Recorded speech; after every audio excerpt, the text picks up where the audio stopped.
All right, so let's just jump right into our content today. I have yet to see a session, I haven't attended any specific sessions myself on the use of the insufficient progress indicator for identifying specific learning disabilities. And quite honestly, I haven't sought out a great deal of training on this because most of the districts that I have worked for over the years, the intervention process has been minimal. That's a nice way to say it. It's been sketchy. I didn't feel like I was getting the kind of data that I needed to be confident to qualify a student as having a disability. And so my go-to was always using that pattern of strengths and weaknesses. So I think as I started to dig into this a little bit more, I was thinking about, okay, what guidance is already out there? What are other states doing that only use the insufficient progress kind of indicator? They may call it something slightly different because it's really not defined very well in IDEA. So we all may be using different kinds of terms, but I found that there were a lot of districts who had worked with different national experts who have developed their own plans. And when I started looking at these different plans, they were all pretty similar. They had a pretty similar process for identifying this. So we're going to start kind of back at the beginning and look at that general overview of specific learning disabilities, and then the different indicators that Indiana will allow us to use in order to establish that a student has a specific learning disability. And then we'll talk through that proposed process of what this might look like within your district. And I do want to emphasize that's a proposed process. This is based on everything that I've pulled together. It is not anything that is state mandated of how you do this. But I think when we've got some common ways of thinking about at what point do we look at different pieces of data, then the more consistency we get, the more equity we get. And we know that that's important, that it's not fair to have a student identified in one district that wouldn't be identified in another district. We need to be able to count on the eligibility coming from district to district.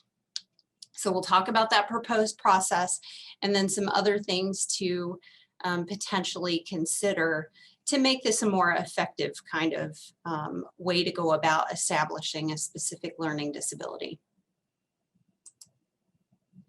Okay, so just a reminder, obviously people are having trouble finding this on the Padlet, and again, it may just take a little bit for the slides today to be uploaded. I've uploaded them, but what happens in the meantime, I'm not sure.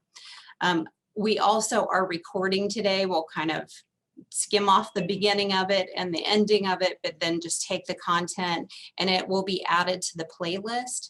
I did add a new column onto the Padlet too, just a quick link to where all of our YouTube videos are from the different sessions that we've already done. So we already have 11 from all the different sessions that occurred in the spring and a few things midsummer. And we'll just keep adding to them over time, but that'll be an easy place for you to find them as well. So let's go back to the general context.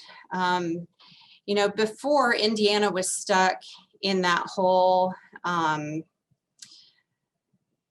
significant discrepancy mode. And I think most of us had the charts attached to our bulletin boards where we had to figure what the discrepancy would be. And we were strictly looking at a discrepancy between a student's, what we thought is their ability, and then where they're performing academically. But there are a lot of different explanations for why a student might be struggling. So when IDEA, the federal law, got revised, it basically said, okay, here's the guidance we're going to give to states. You do what you want with it.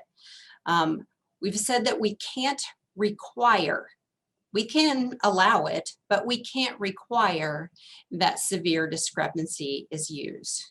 So for most of us, we were like, yes, thank you, please, let's get rid of this. We have to permit what we're calling insufficient progress, or the student's response to interventions. We have to permit that. Doesn't mean that we have to require it, but we permit it. And then it also allows the states to permit other methods too, as long as they're research-based. Okay, so this is what the federal law said. And states did a lot of different things. So we had almost, but not quite, half of the states that did permit some sort of alternative method. And for us, Indiana was one of those states, and we permitted that pattern of strengths and weaknesses because that is based on some research. Although there's a lot of question about how good that research is. There's dissent out there in the field about whether or not that really is a good approach. Most states still permit severe discrepancy, although Indiana said, no, we are done with that. We're not going to use that anymore. And then we had a handful of states, such as Florida, that require that the intervention process. Now, some of them also allow for some other methods as well, but 13 different states require that you do use some sort of RTI kind of process where we're putting interventions in place and seeing how students respond to those. There's nothing in the federal law that really explains what that RTI is supposed to look like. So we know we've got a lot of guidance out there about response to intervention. We have guidance around multi-tiered system of support. But most of those things are not showing up any place specifically in law as to how we have to do those things. So here's what Indiana decided to do specifically. So if you look on the right-hand side of the column, we do specifically prohibit severe discrepancy. So we can't just take a student's IQ, project where we think they should be academically, and then if it's vastly different, say, well, must be a learning disability. So we don't do that anymore. We do permit response to intervention, or MTSS, but we're calling it insufficient progress. We do permit other methods, so we're using a pattern of strengths and weaknesses. So we can use either of those. And it is left to the individual case, the individual school, the individual district as to what they want to do. So Indiana hasn't said, you know, school A, you need to declare how you're going to do it and stick with it. It really is on a case-by-case kind of basis. And I've seen that in different districts where knowing how a particular school does, or even knowing the history of the student and the data that we already have, where sometimes decisions have been made to go one way or the other based on the information. But it really should be something that's based upfront before the evaluation starts, before any new testing is completed. But there's no place on a form really to document this. This is part of the discussion of that pre-referral team as you're completing the paperwork and really talking about where are we? What data do we have? What do we know about the student? So here's what the eligibility criteria says, that a student has a specific learning disability when they don't achieve adequately for their age or to meet the state standards in one or more of the areas when provided with learning experiences and instruction appropriate for the student's age or state approved standards. Okay, so what that really means is if you're getting good instruction, you're getting exposed to the standards, you know, all that stuff is going well, and somehow you're still struggling, then that could be a specific learning disability. Now we have to show evidence of that. So we have the two different approaches that we could use, the insufficient progress or the patterns of strengths and weaknesses. And then it goes on to basically say, okay, and there are a lot of other things that can't be the primary reason for what the difficulty that you're seeing. So we've got a lot of other things that we have to look into. Now we have a lot of students that have specific learning disabilities that also have some of these factors. But what we've had to do in the process of evaluation is to say, yes, I know, my vision is a little impaired, but that's not the main reason for why I'm struggling. Yes, I know I've got some behavioral or emotional difficulties, but I don't really think that's the primary reason for the academic problem that I'm having. Maybe my attendance stinks and I've had some lack of instruction. Sometimes that is the primary reason. Sometimes I'm not showing up because things are really difficult for me and I don't want to come to school. We have to look at the whole chicken and egg thing and really see, what do we feel like is the main reason for the difficulty the student is having.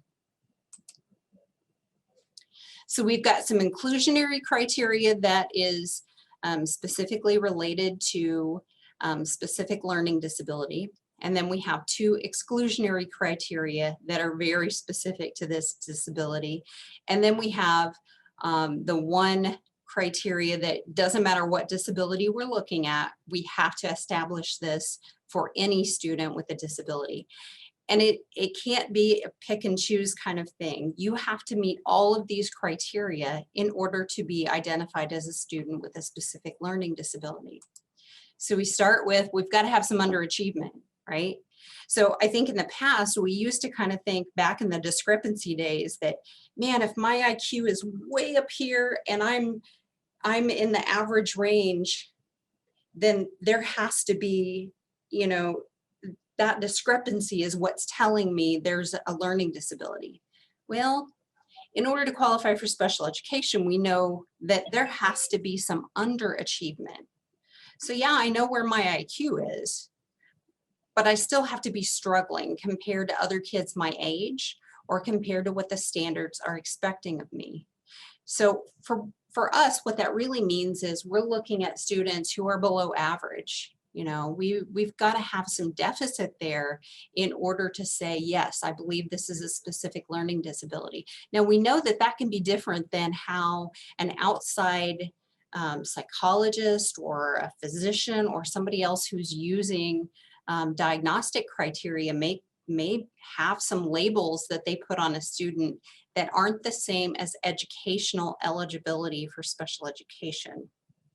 And I know that sometimes can be a bone of contention at meetings, but we have to have that underachievement. Then we also have to have that indicator, one way or the other. We either have to establish insufficient progress based on the student's exposure to those research-based interventions, that they just aren't responding in the way that we should expect based on the research, or we have to look at that pattern of strengths and weaknesses, which I know some of you attended just a short training that we did not too long ago on that. So we won't go into a lot of details about that piece. Then we have to look at the exclusionary pieces. So we have to look at all of those different things on the list that are things that could be a better explanation as to what's going on with the student. And then, one of the big ones is that lack of appropriate instruction. Now, sometimes that lack of appropriate instruction could be something as simple as attendance, or a kid who is, I specifically remember a middle school student that I was evaluating that had moved 30 times over the course of his short educational career. And with every move, there's also a little lag in between leaving one school, getting settled in a new community, and getting registered at the new school, and then getting started. There was lots of instruction that was just disjointed. There's sometimes lack of instruction, quite honestly, because of a really poor teacher. Now that is a rarity. It really is. But there are students who you generally are going to see a whole classroom of kiddos that are struggling because of the instruction. But it could just be that this teacher was ineffective. It also could be, you know, there's sometimes in schools where things are not, I guess, quite as uniform across classrooms. There may be one classroom that maybe is not using good phonics-based instruction at the elementary school level, and is somehow still hanging on to the notion that whole language is the way to go. Well, if you have a kid who's struggling in decoding, it may be because of lack of appropriate instruction. Patsy mentioned, you know, substitute teachers. Yeah, sometimes those maternity leaves, you may get a fantastic sub, or you may get a string of different subs, and that can be very detrimental for students as well. Virtual instruction. I mean, some schools are doing a phenomenal job at providing instruction virtually, and some not so much. And some kids respond to it really well. You know, my daughter's in college, but man, she is loving the virtual instruction. But there are other kids that you can barely get them to sign on, let alone to really participate and have some of that back and forth exchange that's necessary. So there are a lot of things to think about, and this year has been even more difficult for everyone in establishing good, appropriate instruction.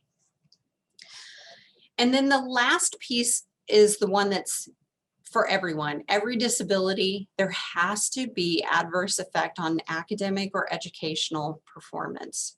And if you guys remember, for those of you, most of you, I've seen your names repeatedly, but on the Padlet in one of the handouts, there is that arrow graphic that shows just a way to kind of visualize and conceptualize adverse educational performance, looking both from an academic and a functional kind of perspective.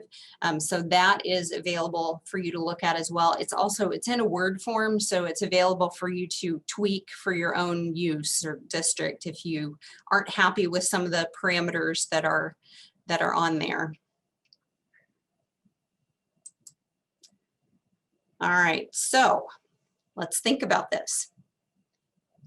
You need to know who is making decisions in the beginning for an evaluation for a student. So there is, you know, there is a difference from school to school as to who completes that initial paperwork. Sometimes it's the psychologist, sometimes it's the diagnostician, sometimes it may be whoever coordinates things at the school level. So I've seen some buildings where it's been like the school counselor or somebody like that who's just responsible for getting that paperwork rolling and completing that initial permission form. It doesn't ask you specifically what you're going to do as far as method if you're looking at specific learning disability. However, we know that if you're going to use pattern of strengths and weaknesses, you are going to need a cognitive assessment in order to get all of the information that you need. If not, it is not required by law, and it certainly is not required or really even needed in most cases to look at insufficient progress. So you have to make sure that you're either involved in this initial meeting and helping to fill out that paperwork, or the person who is completing it has had a conversation with you somehow to say, what do we need to put on here? Because we need to think about the approach that we're going to use right at that point. That may pull different people together, it may pull different data together, but you'll know if you have enough data right from the beginning to do insufficient progress. You would know it before any piece of paperwork is signed. You probably already have a pretty good idea of whether you think this student is going to qualify or not based on the data that you already have. Now, there's sometimes when it's still a question and you've got to gather some additional data, but most likely you already know. Okay, so looking just on the left on the insufficient progress piece, we do know that any time that a student is participating in the intervention world, right, of any kind, that Article 7, which is kind of weird that special ed law is talking about a gen ed process, but Article 7 says we have to give parents some notice of interventions. And so there's a lot of things in Article 7 that it tells us has to be in this written notice, but basically it's, we've got to tell parents, we don't get permission, but we have to tell parents when we're doing something that is different than what we're doing for all their classmates. If we're going to be assessing differently, because we're going to be collecting data more frequently. And we have to work with the parents on saying, okay, based on doing this, we expect that your child will make this much progress over this much time. We have to think those things out. And this is not necessarily just for students who are going possibly into a special ed evaluation. This really applies for anyone, that we need to be giving this notice saying, you know what, this is serious enough to where we're going to put these things in place. We expect for most kids, they're going to show this much progress. If your child doesn't, we're going to push forward and ask for your permission to do an evaluation. And we're going to do it in 20 days. Which everybody's heart should kind of be pitter-pattering right now. 20 days, 20 days. You can't do a good 20-day evaluation unless you have solid intervention data. You just can't. You can't do it justice. And if we want to make sure that we feel comfortable with the students who are being identified as having a specific learning disability, then we've got to make sure that that data is good right from the beginning. If it's not, we shouldn't go into this through an insufficient progress indicator process. We can't. Okay. So when we look at the data on the different interventions, most of them will have what they think is a typical rate of improvement. I mean, that's where we really get that term research-based. That's pushing us to say, read the manual. What should we expect based on the manual? Read the studies. What should we expect based on the studies? Most of that you can find through the different websites that go over, you know, good interventions. You can look that stuff up, but I think it's important that we say, okay, we know some key interventions that our school is good at and uses and sees success with most kids. Well, the success that we see may be based on, or the success that we would expect may be based on what we see from other kids in our district. And it also may be from what we pull from the research that's out there. So again, depends on what you're using, and depends on the different interventions, whether you should expect a lot of success or a little success. But either way, a kid who has a specific learning disability is not going to respond in the same way that a non-disabled kid would. So we're looking at that difference between the two. We also make sure that we're only using interventions that are connected with what the student's need is, which means we're not just doing a reading intervention. We're saying this kid's struggling with decoding. We're going to do an intervention that is specifically based on decoding. Or this student is struggling with complete sentences and forming complete sentences. Well, then we've got to try something that we know is identified to help with that, rather than just doing something that is more of those package kind of programs, because I think that's kind of what a lot of schools have gone in for, is we're gonna give a half an hour of reading support. Well, that may or may not help depending on what the reading support looks like. So we have to make sure that what we're providing is the right medicine for the right illness, right? So, you know, you don't give an aspirin for a broken arm necessarily. It's not going to fix it. And you also don't give high-powered antibiotics for a virus, right? So we have to look at what is it that we're concerned about and what can we reasonably expect to have some impact on that particular problem.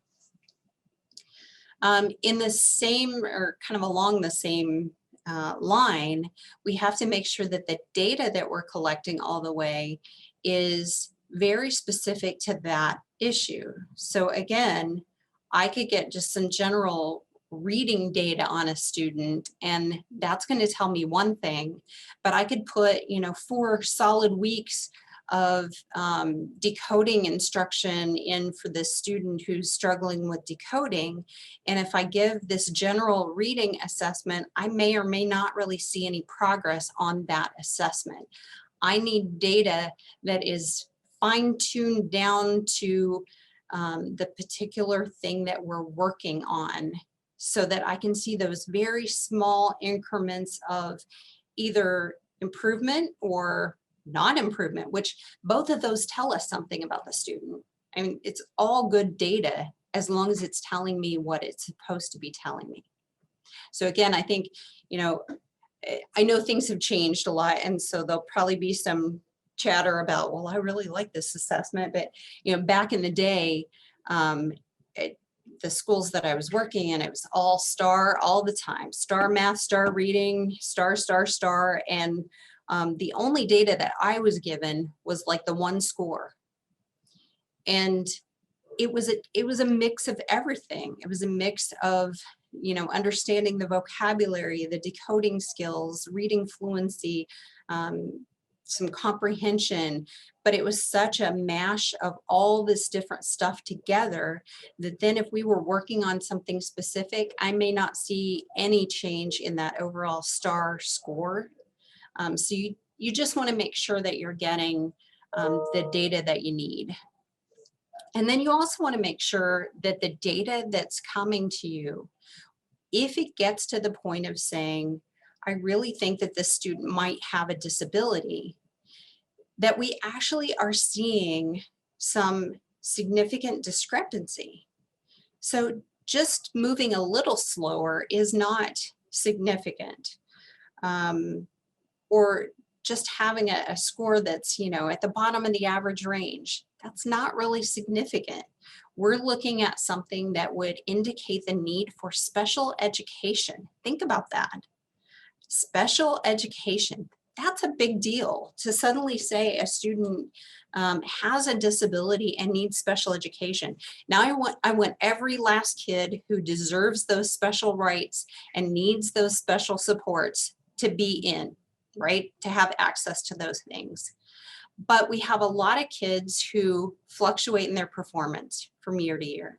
We have kids who their attendance goes up and down. We have kids who hit a year that they just don't mix well with their teacher, and their performance, you know, kind of zigzags all over the place. That's not necessarily indicative of a disability. So we want to make sure that we're saving special education for the students who truly need specially designed instruction, and not just, boy, it'd be nice if I had a, you know, a stronger gen ed teacher, or, you know, something like that.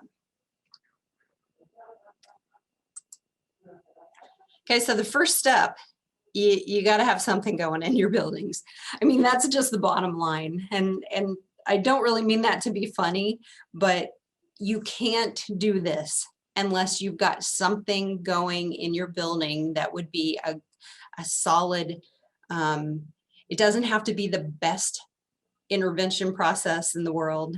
I get asked all the time, tell me a good school to go see that's doing a great job. And I'm like, I wish I had like the beautiful example, but I don't. I think everybody is trying to do the best they can. And some schools are doing better at a piece of MTSS than others.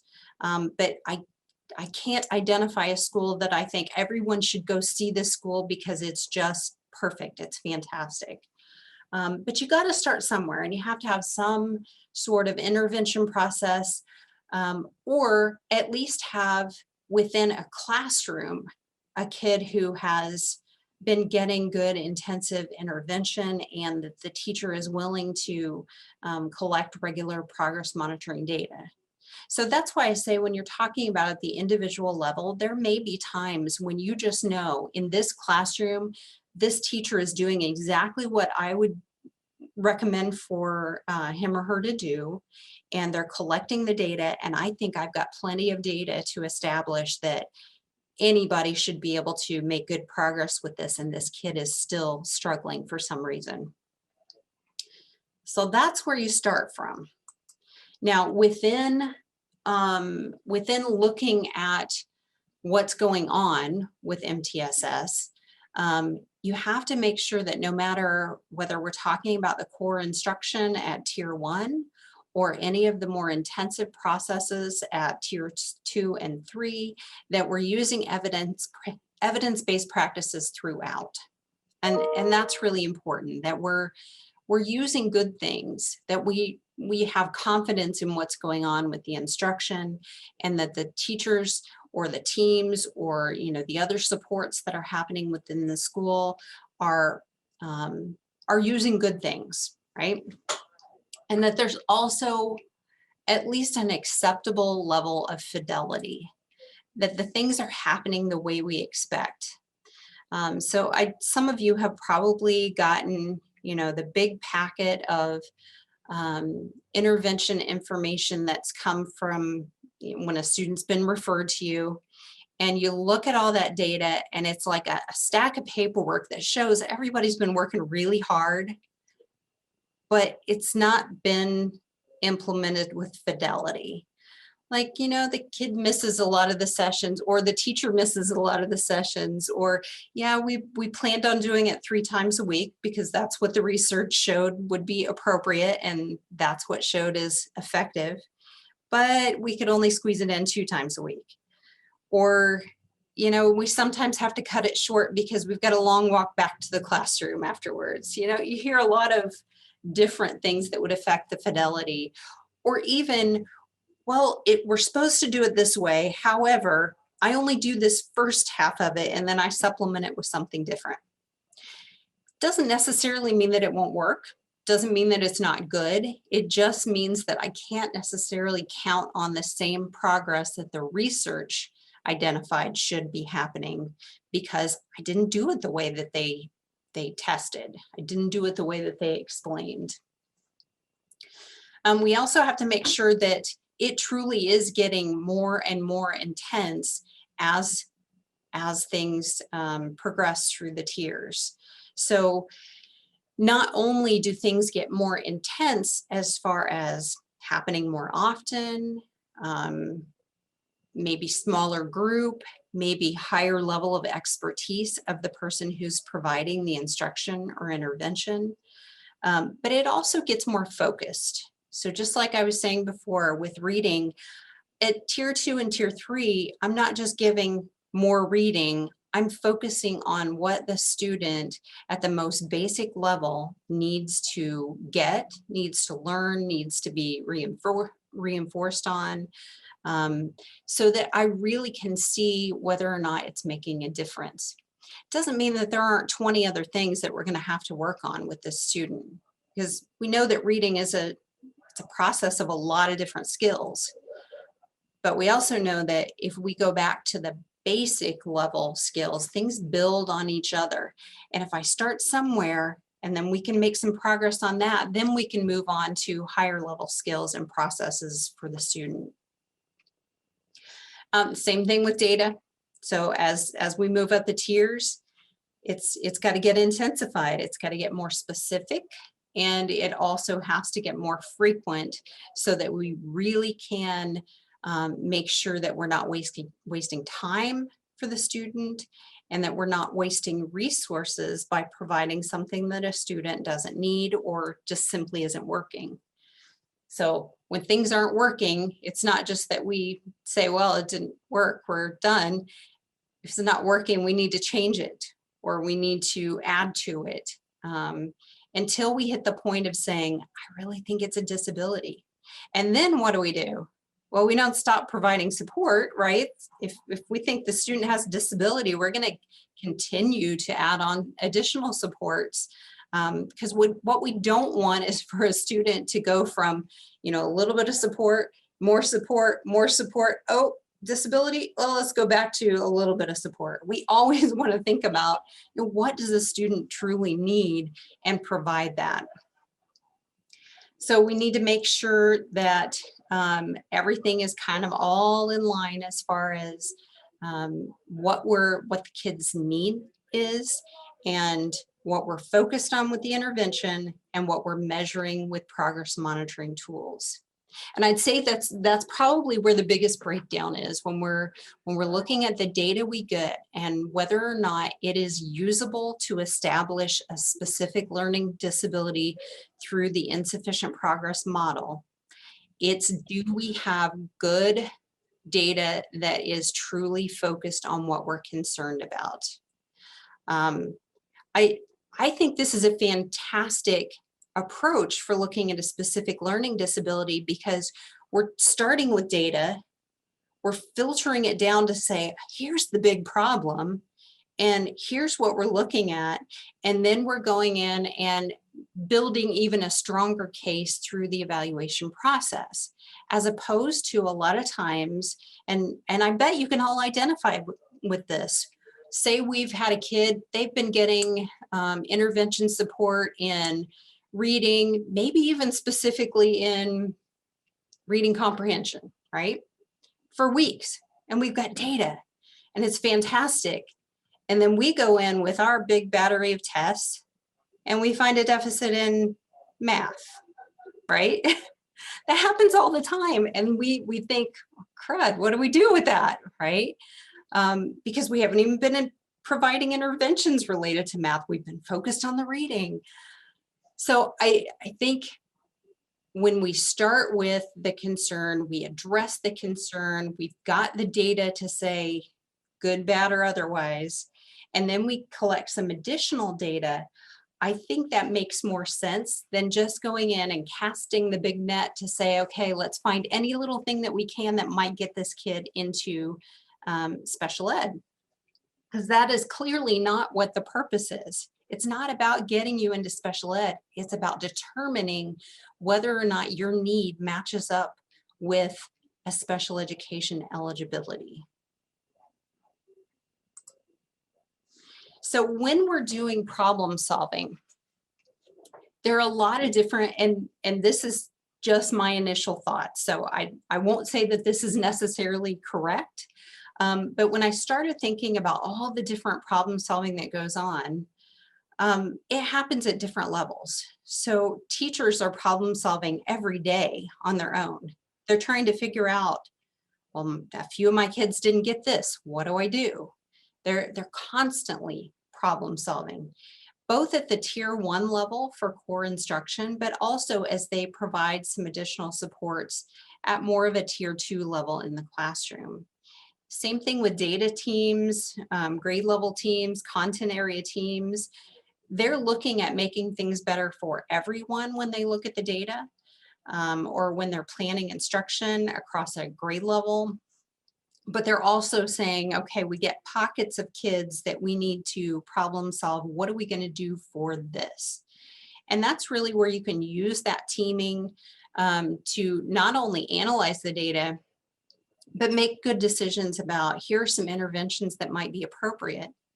And really, when you're still at the tier 2 level, the best use of time is to have those teams problem solving issues, not students. So it's not that this team meets on Johnny and Sally and Susie, it's this team meets on what are we going to do to increase math fact fluency for our 4th graders? What are we going to do to increase reading comprehension for our 5th grade students who just aren't able to make inferences very well? What are some things that we could do there? So it's much better use of time because you're really focusing on multiple students at once and not having to, you know, set aside a half an hour meeting for each one of the students. Now, we do know that even at the tier 2 level, though, we have some students who we probably need to have more discussion about them individually because they may have extenuating circumstances. They may have some other things going on that we need to think about, you know, exactly what's going on for the student at home, or maybe they're having some problems getting bullied in the classroom, and that's affecting what we're seeing as far as their academic performance too. So there are other things that come up, but again, I think that the teacher is problem solving that all along the way and probably having some discussion within these different teams to say, look, you know, tell me what you guys do in this situation, or are you seeing this when the kid comes over to your class with this other group of students, you know? Then the student problem solving team, or whatever you want to call it. There are a lot of different terms that are out there: GEI team, student assistance team, child study team. Doesn't matter what you call it, but having a specific team that when it gets to the more serious level of needing intensive, individualized interventions, or considering the possibility that we think this student may have a disability and we'd like to send it on for a multidisciplinary evaluation, then you want to have a specialized team who takes care of that. And if you've got a consistent group of people that are kind of your core team, you're going to get more consistency across the decisions that are made, as opposed to reforming a team every time that you have a different student that you're concerned about. So some of the data that kind of comes up, you're getting data along the way, and all of these pieces of data are going to be important for establishing insufficient progress if the student has a disability. So you start out with tier 1. These are things that you get pretty much on every kid. You may have state data, you may have other screenings or benchmarking that you have. For some of your younger kids, you've got all that dyslexia screening in the beginning that might tell you something. Lots of classroom-based assessments that are happening, and just general observations from the teacher. You know, a lot of teachers will tell you, I've taught this many years, I've seen kids that have disabilities, I don't think this kid has a disability, or I definitely think this kid has a disability. I mean, you get some really strong opinions in there, and I find that they're are often correct, right? Because of all those years of experience and seeing the day-to-day interactions with the student and how they respond to when I ask them to do this is what happens. This is their response. Or, you know, when I present them with this kind of material, the head goes down. You know, things that make you think, wow, something must be going on. Unless we've got, you know, a whole school full of oppositional kids, which maybe some of you do, but for the most part, you know, teachers have a knack of being able to pull the best out of their students. And when they can't, it's very frustrating for them, and they just want support. So we've got all of this tier 1 data that's out there and already available.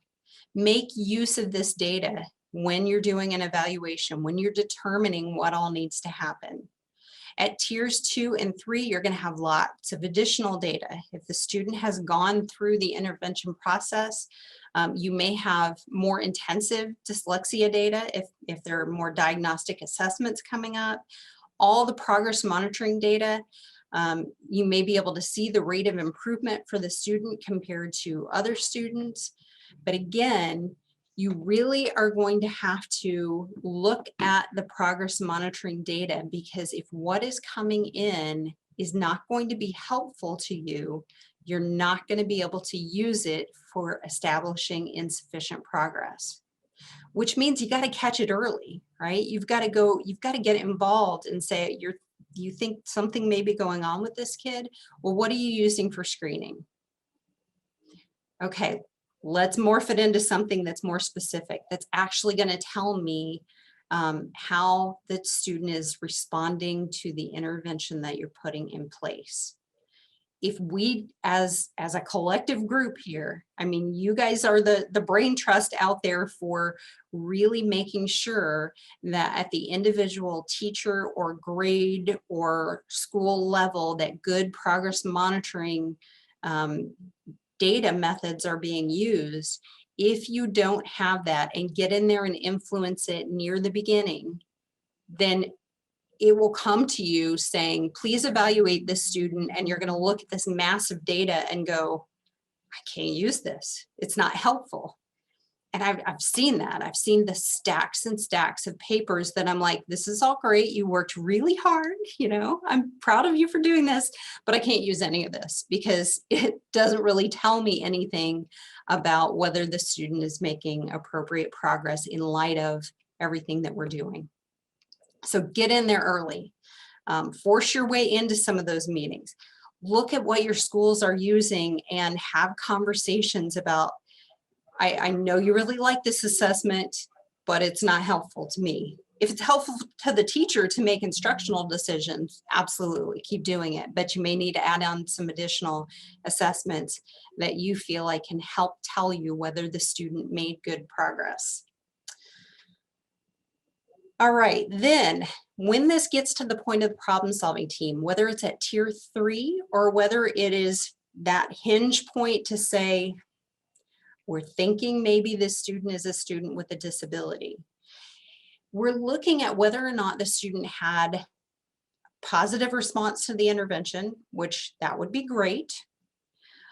Questionable response. And sometimes with a questionable response, we've got kids who are making progress when you just look at, is the trend line going up or down? But if their line of progress is going up, but losing ground over time compared to their peers, that's still not good, right? So if I see if I can give you a good example. If I'm gaining a word a month in my ability to read fluently, and that's great, right? I'm constantly gaining. But if my peers are gaining 4 words a month, the gap between me and my peer set is getting bigger and bigger and bigger. It's not that I'm going backwards, it's not that I'm losing ground, but it's still not a good thing. So we always have to look at not just the trend line, but look at the goal line and see, am I closing the gap at all? Am I making appropriate progress? And am I making better progress than I was making before we put the intervention in place, right? If I was gaining 1 word a month before, and you put something in place and I'm still only gaining 1 word a month, it's not having any effect, even though I'm making some progress. Okay, so we have to look at all of those things. So we may have some kids with a questionable response, or we may have some kids just who are not responding that might tell us, I think it's time for us to look at this more intensely. At this point, we also need to look at those exclusionary factors, okay? So, and we'll jump to this in just a second, but one of the requirements for looking at a specific learning disability in the law is to do an observation in the learning environment. And so we know that that's different than a systematic observation. We're not necessarily going in to look at, a behavior of concern or anything like that, but we're going in to see, in the area that we're concerned about for the student, how do they respond? What's going on in the classroom? What happens when you call on them to read? Are there materials out? I would suggest that if you can get an observation by somebody at school who's just part of that problem-solving team ahead of time, I wouldn't necessarily eliminate an observation later, although you can. But if you have an observation before you decide to test, it can tell you a lot about whether or not some of those exclusionary factors might be getting in the way. So going into an observation and kind of looking for some things, listening to the student's language, watching their attention, watching their behavior, looking at whether they're squinting at the board. You know, are they sitting next to kids who are just chattering away and they seem to be distracted? Do they seem to have a good relationship with the teacher? Are they organized enough to have their materials out and ready? All of those kinds of things. But having a discussion about any observation results and the exclusionary factors at this point, before we've signed permission for anything, can help avoid some of those evaluations that were not appropriate, because we're you know, I think we probably all had at least one evaluation where we go into it knowing that we're never going to be able to qualify this student because of such an extreme exclusionary factor. And I think sometimes those are maybe a student, an EL student who has only been here for a year and only been exposed to language for a year. Now, most of us have been able to work some of those things out in our school processes to say, please don't send those my way yet. Those are not ready for testing. Or the student who's had, you know, has terrible vision and had broken glasses for 4 years. Let's get the glasses fixed first. Let's, you know, and if we have to work extra hard to help facilitate that through the Lions Club, then let's do that, you know. But let's look at those things before signing paperwork, rather than signing paperwork going, oh, not one of these again. And then having to complete everything knowing that we're going to have the bad answer, right? And we don't want to go into those knowing that. So we're looking at exclusionary factors here, but then we're also going to look at them again later, okay? So if we have checked out all of those things, we looked at all the data, we can see that this student has either a questionable or a poor response to the intervention and instruction, and we really feel like the student may have a learning disability. Then we've got to sit down and look at all of the data that we have and think, what do we need, right? What's missing as far as the Article 7 requirements?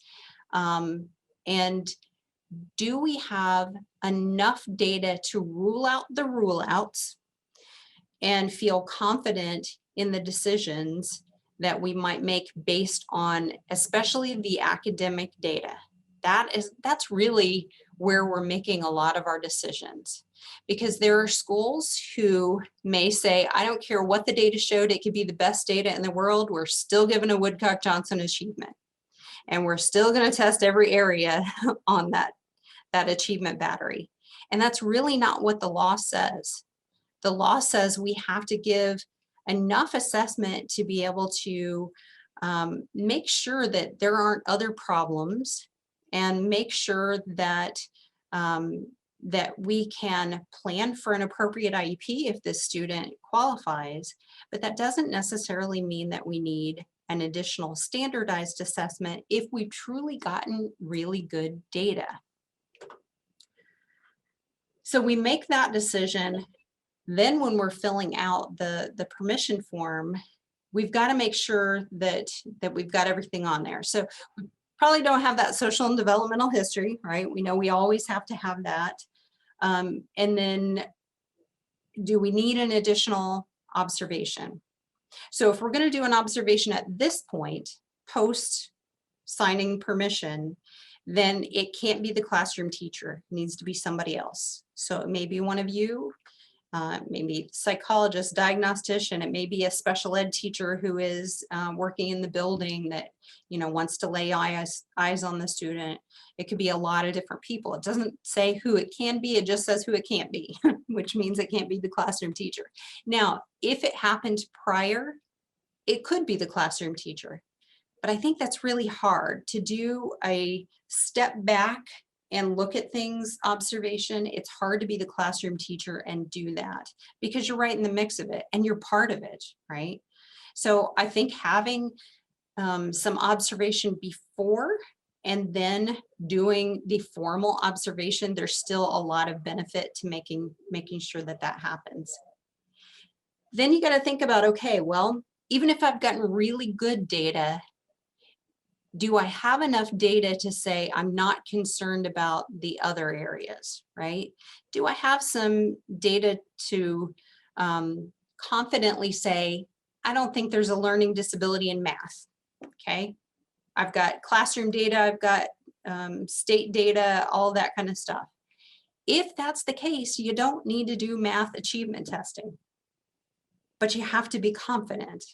If you're not confident, you're going to give an assessment.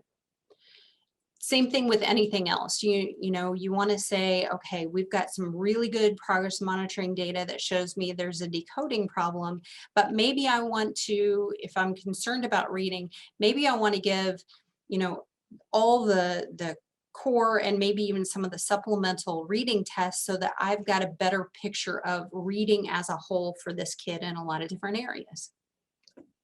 Others that you don't need that, right? Say you're evaluating a kid who is, a 7th grader, and our big concern is reading comprehension. And I've got good data from screenings and from earlier grades to say, phonemic awareness is not a problem. This kid mastered that. Phonics is not a problem. Kid can read fluently. I'm not worried about that. But man, comprehension is tripping them up.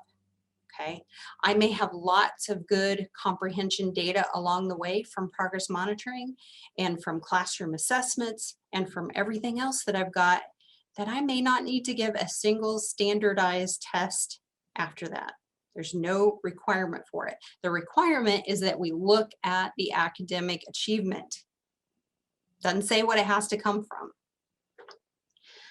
And again, cognitive, if you're using that pattern of strengths and weaknesses, having some sort of cognitive data depending on the method that you're using is important, but it's not a requirement by law. So if you're using insufficient progress, really the only benefit to a cognitive is if I am potentially concerned that this student may have an intellectual disability, and that's really the bottom line and what's causing the issue for the student.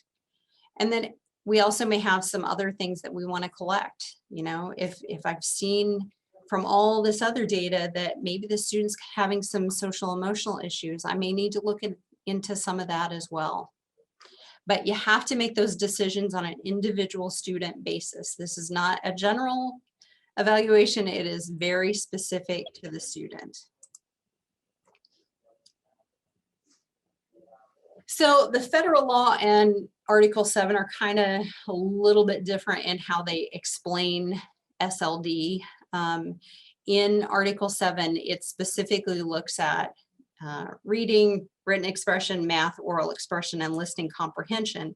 And then what you see in the parentheses is kind of how they explain it. So you could have, for example, a specific learning disability in listening comprehension, and then they explain that as, well, that would be shown by having difficulty in using your receptive language to mediate reading, writing, spelling, or math, right? So I think, we're always struggling with what is language versus what is a specific learning disability, and having that oral expression and listening comprehension as two potential areas in specific learning disability. It's more about what effect does it have on the student? How is it really, how is it manifesting? You also see that when it talks about a reading disability, it specifically breaks that down into, that may be difficulty with basic reading, reading fluency, or reading comprehension, or could be a combination. Basic reading is one of those terms that, well, what is basic reading? There's a lot more that goes into it. So you may have decoding problems, you may have phonemic awareness problems, but it's causing difficulty with me just being able to read the words in the first place. But how we go into collecting this data, that we're going to have to identify one of these areas as being the area of S-specific learning disability. So it's not a generalized learning disability that everything's hard for me. It is a very specific learning disability. So we want to make sure that you know those inside and out. I do want to point out here that reading disability is also, that's the one where we kind of get tripped up on sometimes when a parent comes in and says, my child has dyslexia, right? I think we all get a little nervous when we hear the big D word of dyslexia. And it specifically says within Article 7 that a reading disability may include things like dyslexia. So it would be something specific where we would tell the parent, and especially if a parent says, do you test for dyslexia? The answer is always, absolutely we do, right? Because we're looking for a specific learning disability in reading, and it would have to do with that particular kind of reading difficulty that is those basic reading skills of connecting sounds and letters and making sense of all of that.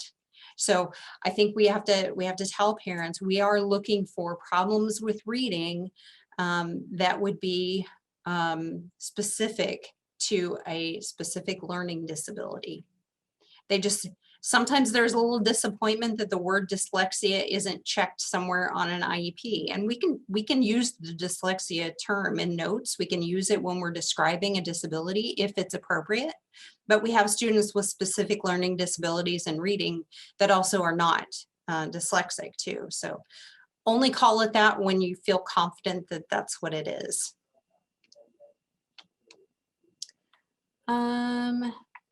So Ruth Ann's question, absolutely.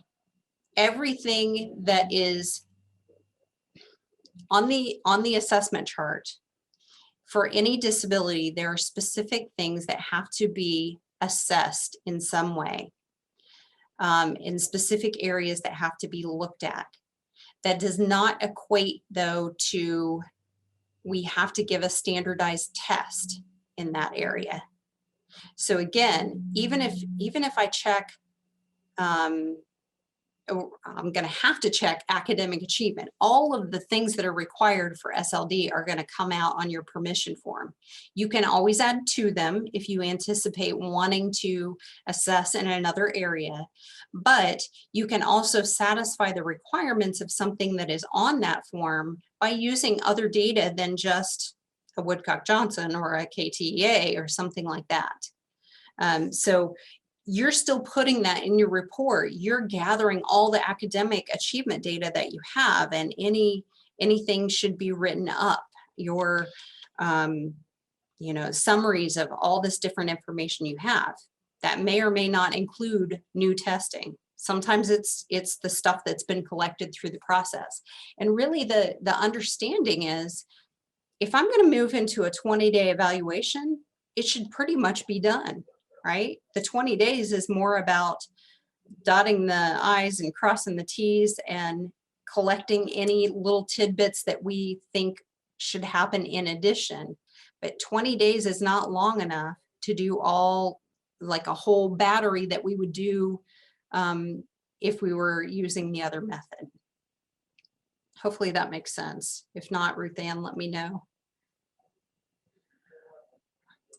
All right, so the exclusionary factors, again, remember that any of these, they can coexist with a specific learning disability. It's not if you have one of these, you absolutely can't be identified as SLD. The big thing is looking at them well enough to say, I feel confident that yes, it exists, but this is not the main reason why this student is struggling.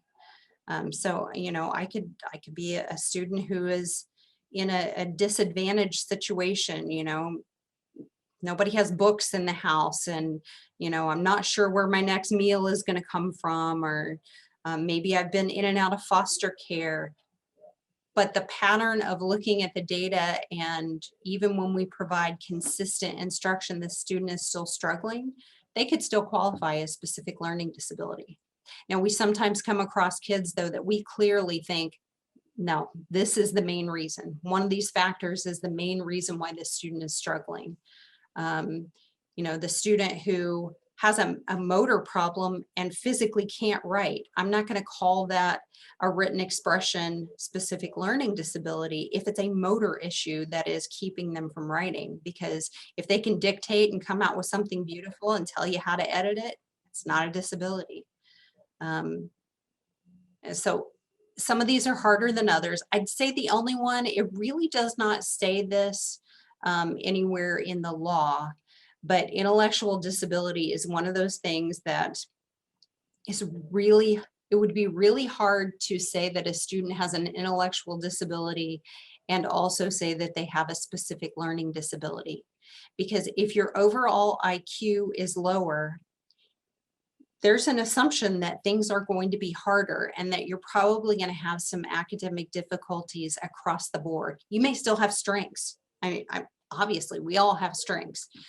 You may have some things that get even a little bit closer to the average range, but the intellectual disability is more likely to be the cause of that. Now, if you are using pattern of strengths and weaknesses, it's a lot more clear because most of the research identified methods for determining pattern of strengths and weaknesses expect that you have an average or better IQ. So, you know, I think sometimes we get kids who wouldn't qualify under the pattern of strengths and weaknesses. However, we think, okay, well, maybe they've got like an 85 IQ. So maybe they wouldn't, we couldn't even eke them in under PSW. But man, we see that we're putting a lot into this kid and they are super struggling in their academics and it might be a learning disability.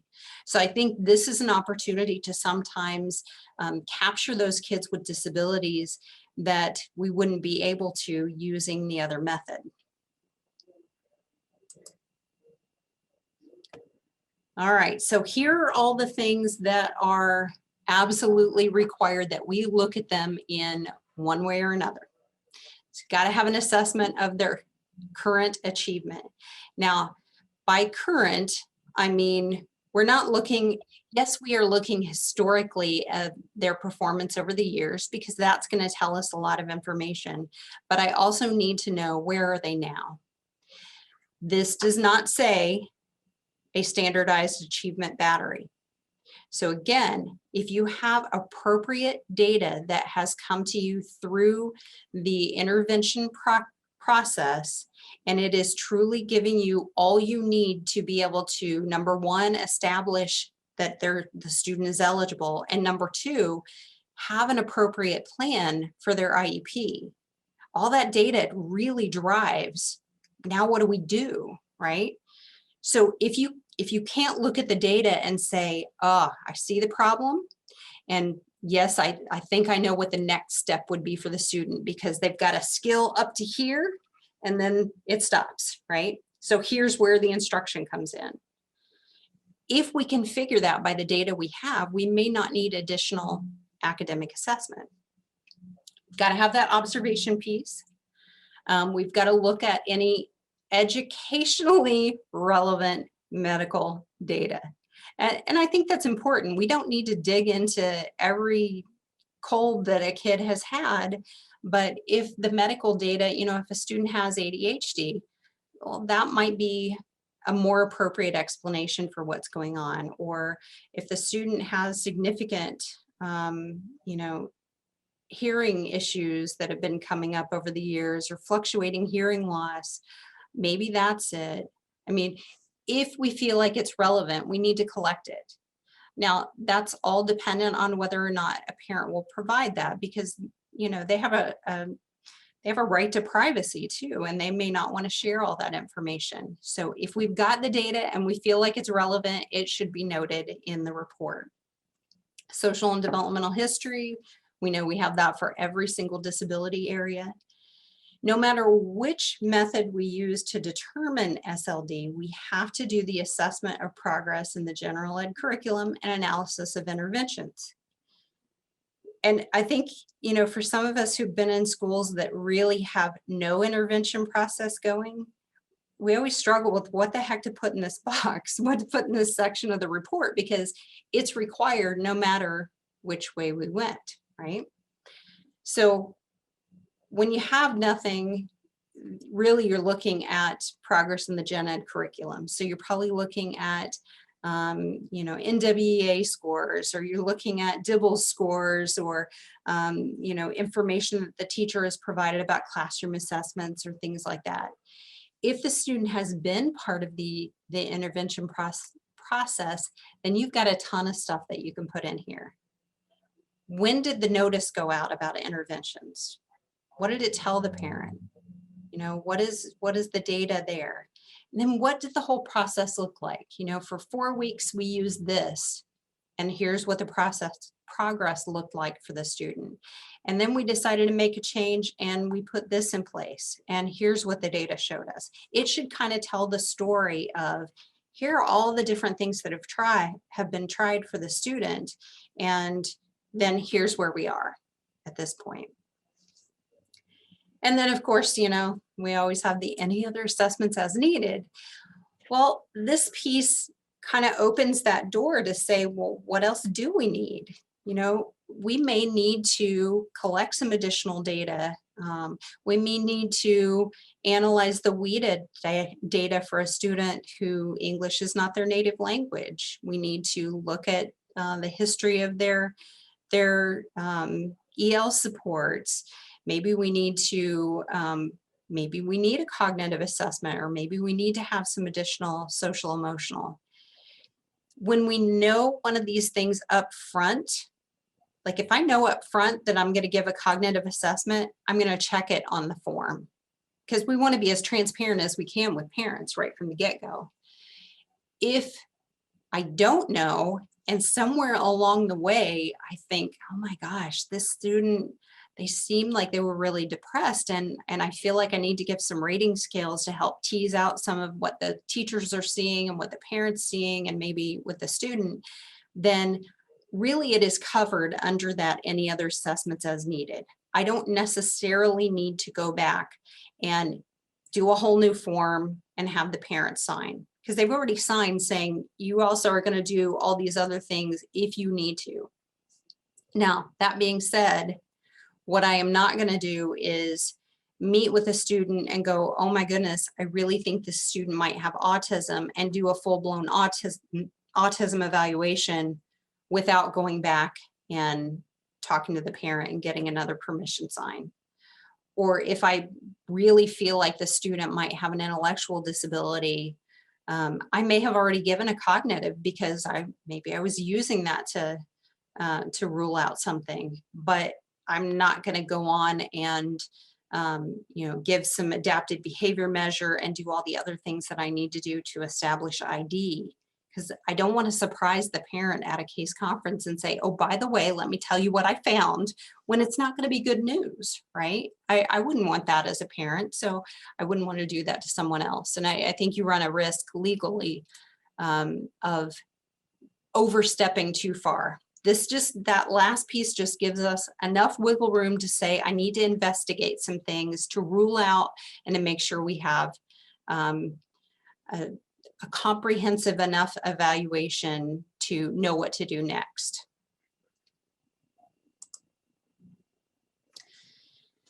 So when we start looking at those other explanations, again, maybe it's something else. Maybe it's a different disability. Maybe it's a medical issue that might be causing the problem. Any of the sensory kinds of issues, that poor instruction, the lack of instruction, anything environmental. And I don't just mean home, because sometimes, kids are in an environment at school, and sometimes as the teachers, they may not see it, things that are happening in the bathroom, things that are happening in the hallway when I'm not looking. Some of our kids respond really, really negatively to some of those social pressures at school.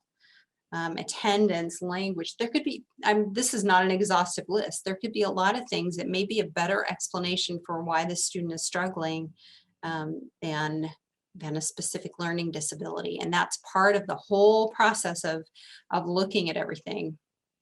So if you think about kind of how this happens, we're funneling everything down. So we're looking at all of the data that was collected at all the different tiers.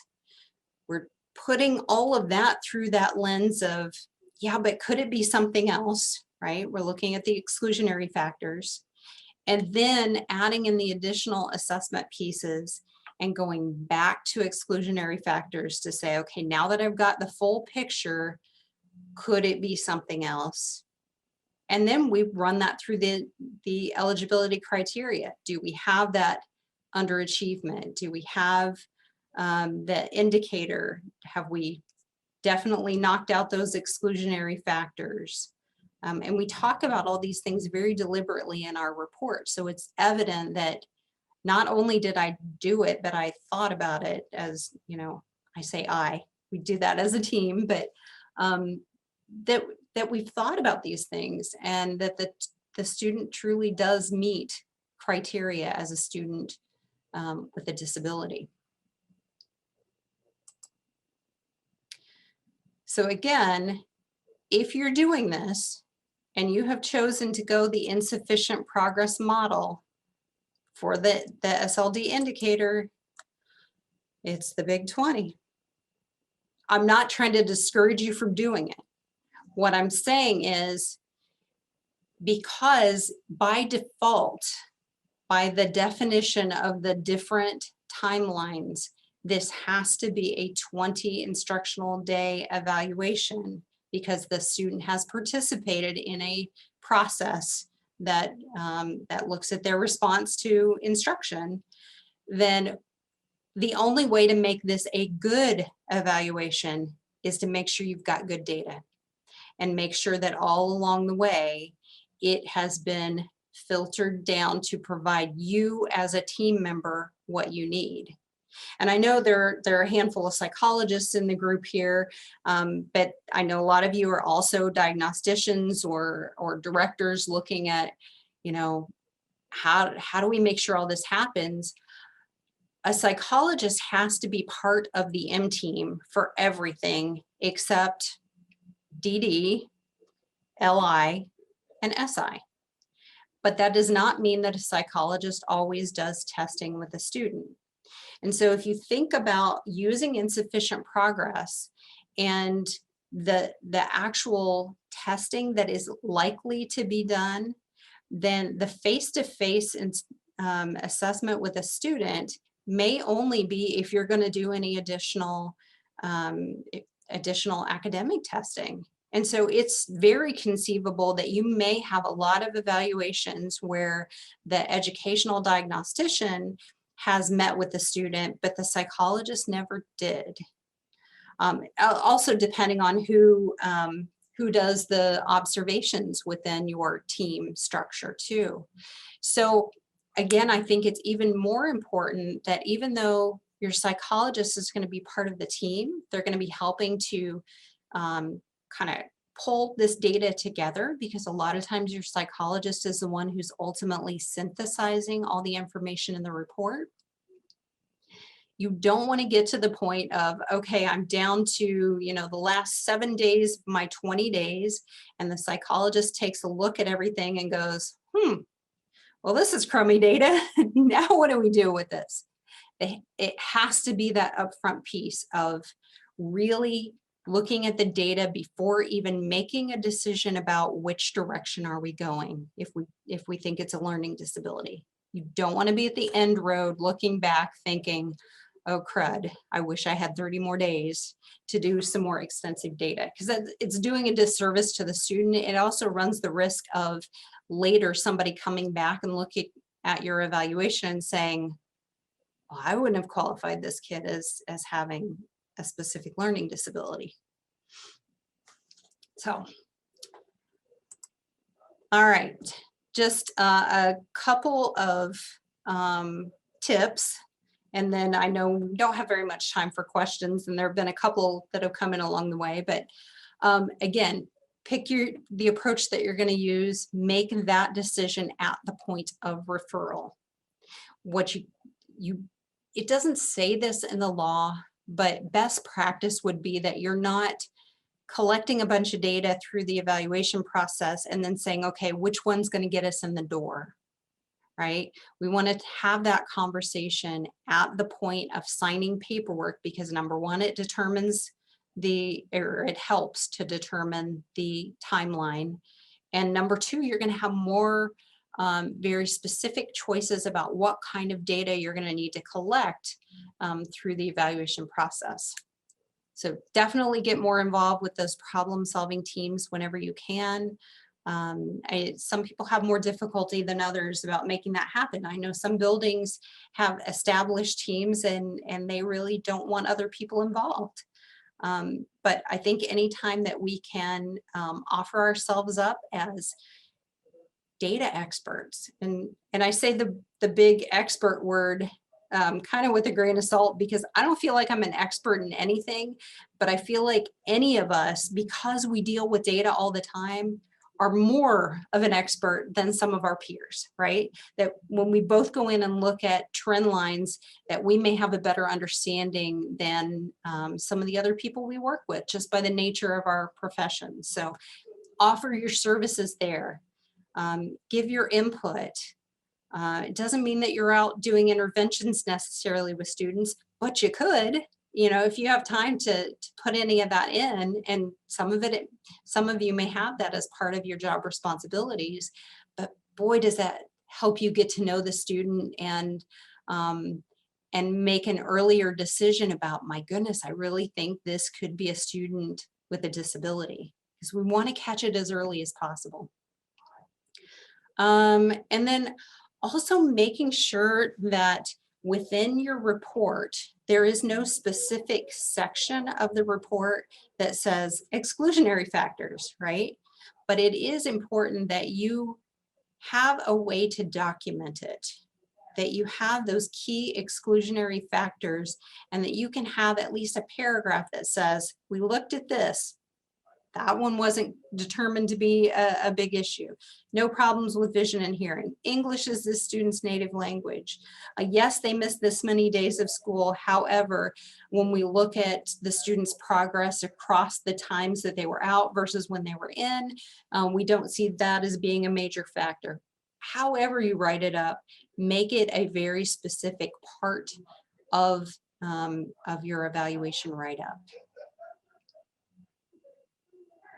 All right, I'm gonna stop and see what kind of questions. Okay, Ruth Ann asked about DD, LI, and SI. When we look at who has to be part of the multidisciplinary team, Article 7 says you got to have a psychologist, except for those three things. Now, most districts still include psychologists as part of their developmentally delayed evaluations, especially now that they've rolled up into elementary school and not just preschool, but not everybody has. It's not really a total requirement. So doesn't mean you can't, it just means you don't have to. Laura, okay, so we will probably repeat the PSW webinar. We actually had a work session scheduled, and given that it was still virtual, nobody really had any questions. Nobody brought any questions. So I said, okay, well, how about I train on this? And so it was kind of on the fly and it didn't get recorded. So I'll put that on the docket for having another PSW webinar at some point. See, I think there was another question. Oops, I'm going the wrong way here. Let's see. Rule of thumb for lack of appropriate instruction. I don't, and maybe some of you would like to weigh in on this. Feel free to unmute or type it in the chat. Yeah, it's really hard, and it is especially hard this year because you know, we've got some kids who will attend part of their instruction for a day and then shut down and say, I'm done. And I kind of feel that way sometimes when I'm on Zoom meetings. I hit a point to where I'm like, I have checked out because we can only stare at the screen for so long. And 15 days, you know, I think, okay, well, 15 days, but if you get a good bout of flu twice a year, that may push you towards 15 days. And some students can easily recoup from missing 15 days. Other students, not so much. So I don't know. I think we just have to be deliberate in reporting things like attendance, tardies, moves, and changes in the instruction too. So the teacher who's gone on leave for a while, or the teacher who maybe never went on leave, but they miss like a day a week, sick days. You know, those are things that I think are important. When you've had a lot of sub time, that can affect things. But then you're kind of also pushed to say, okay, when it's something like that, how are the rest of the students in the class responding to that? Because if it's not affecting anyone else, then it probably wasn't a big deal as far as lack of instruction. It may just be that this student really struggles without having that super consistent instruction. Any other questions? I think I hit all of the previous ones. All right, well, the only thing that I would ask is my usual, which is please go to our evaluation link, and I can put that in the chat too, just to make it easier if I can type.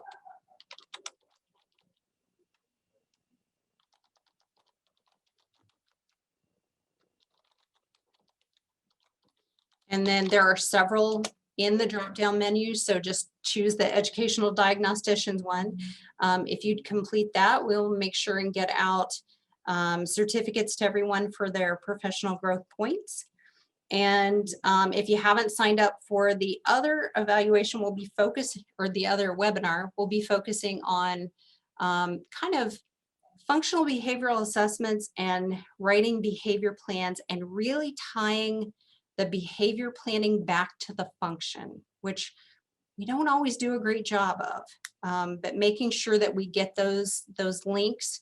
And also thinking about, as the diagnostician, what's your piece in this? So it's much less on using the system, the IEP system, and just more on the process of how do we get from one to the other and try to make that connection. All right, I appreciate everyone being here. This was recorded. We'll kind of shave it down and we'll put it in the playlist. So I would imagine it'll probably be uploaded by tomorrow.